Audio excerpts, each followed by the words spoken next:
over the Town Hall. Electro Dragons perfectly spread out to maximize their damage and claim a really clear and convincing victory in that first hit.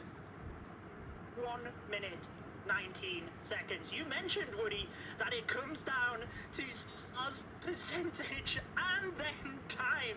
HT family certainly looking at that as a possibility, because that is probably the fastest attack we have ever seen in a Clash of Clans World Championship matchup. We'll certainly have to roll the tape back if we want to verify, but I think that you're right. I can't recall any that were faster than that. We had a couple of pretty quick attacks yesterday, but 119, my goodness me. We ought to keep track of that for posterity's sake. I think that the fastest attack, a lightning fast attack from the Electro Dragon, nonetheless, is very impressive. Now to keep pace, GK7 God will be returning fire, looking for a triple of his own.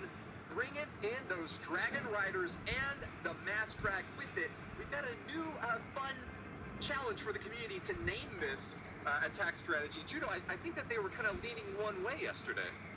Yes, we want you to let us know in the chat whether you prefer the Hydra or the Skybrid. Now, I prefer the Hydra, I must be honest with you. And 7God did get a 3-star using this strategy yesterday. He was also KOG's top player in the pre-qualifier. Now, he started out with the Blizzard down to the Town Hall. These Super Wizards do get the Town Hall, but they ran towards the Town Hall. I believe there's only one of them left. That Giga Poison really does do a number on the troops.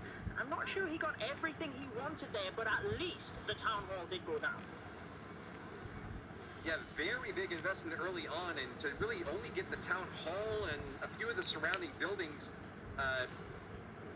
certainly wasn't a failure by any means, but was it enough of an initial setup to justify that expense and enough to claim the 3rd star going in? We've got a Queen outside edge, no healers, just the Unicorn to try to keep her a little bit healthy to clean up out on the outside. But the main star attraction here is going to be these Dragons and Dragon Riders swooping through. An early strike at the Eagle Artillery, what can sometimes be a big destructive force on defense, has been taken out early. Scatter shots and multi-target infernos are going to be the remaining big things to keep an eye on, as well as those air defenses. If this Queen can swoop around and get that 11 o'clock air defense, that'd be really great, Judo. Oh, the Dragons and the Dragon Riders split up, but fortunately the Dragons have moved back across towards the enemy Queen. Remember, the Dragon Riders, a defense targeting troop, do not attack the enemy heroes, so I was worried for a little while there, but thankfully the Dragons switched on, took down the enemy Queen, and with the Royal Champion sweeping down from the bottom, Woody, this now looks very promising with the Queen ability intact, the RC ability intact. He's even got lots of dragons down to the bottom cleaning up. 1 minute remains. It looks pretty good here for KOG to level things up. I think you're right about that, Judo. Only little tiny hitch with the Dragons missing the clan castle there. Had to slow down the Archer Queen, but she was still happy to stay on target. Lava Hound only took a few seconds off of the total time here. GK7 God will equalize with this 3-star. Even if it's going to take a little bit of time to get back to that clan castle. Yes, and let's reiterate, this is elimination stage. We are in the lower bracket, starting off with that matchup before we move back to the upper bracket. So whoever loses this goes home. And let's be honest, neither of the clans want that, and they have had a little bit of time to study the other team. Yesterday, when they were knocked to the lower bracket, they did have to battle straight away, whereas today they know who they were going up against in this first match. So it's interesting that they both start out with a 3-star. Maybe that extra time to prepare is showing off.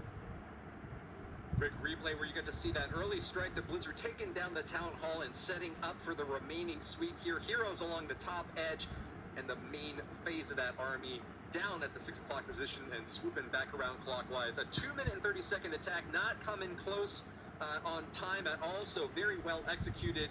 A great plan from 7God to keep things off to a fiery start so far, Judo. We have got a 3-3, and it is now anyone's game. But if anyone is going to turn it up, it's gonna be Fire. He is absolutely the MVP of this HT family squad, if you ask me. 2.9 average stars. That means 6 triples out of his 7 attacks in the pre-qualifiers, and he has had back-to-back triples in his previous 2 wars. He is on fire. He certainly is, and one of those triples yesterday was using this attack strategy.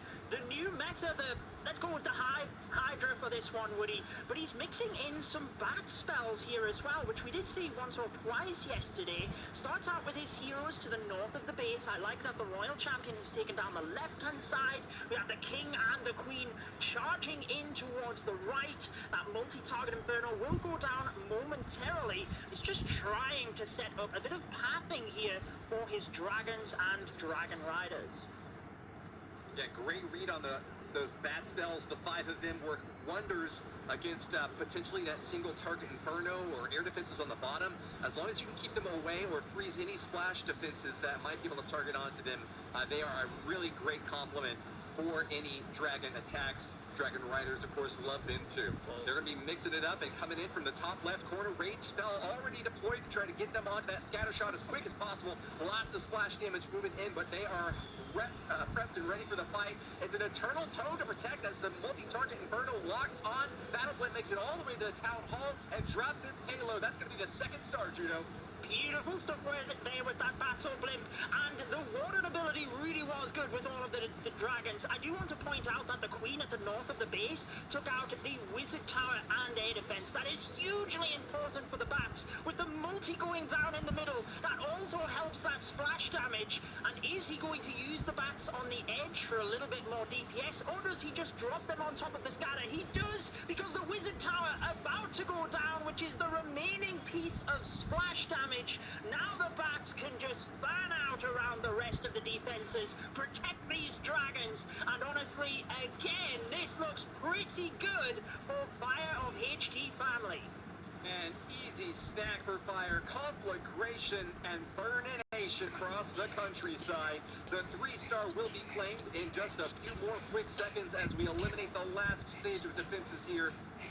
Time coming a little bit close here, but shouldn't be too much of an issue for these dragons. Dishing out maximum damage. He does lose a dragon there, and it's getting a little bit iffy. He's going to finish off this last expo, and it's just those short-range Teslas to try to hold off this final attack.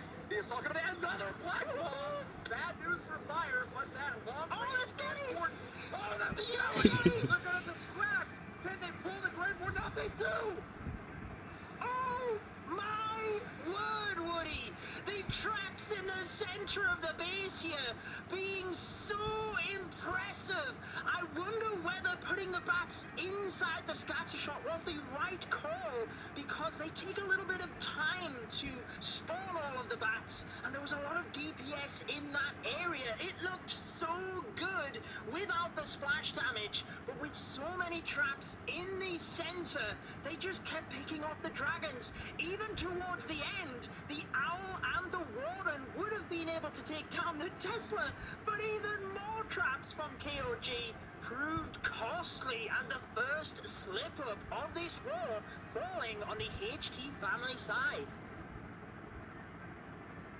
Well, you can't predict what you can't see. You can't hit them if they haven't yet. Great job there to GK for being able to hold off on that attack. What seemed like an overwhelming success here for Fire is now going to be sent back to the drawing boards. The arguably best attacker from HT family not able to get the triple he's looking for. This is a big opportunity now for GK to move back in on top. It's going to be Joy Chen, their next attacker, giving him the business.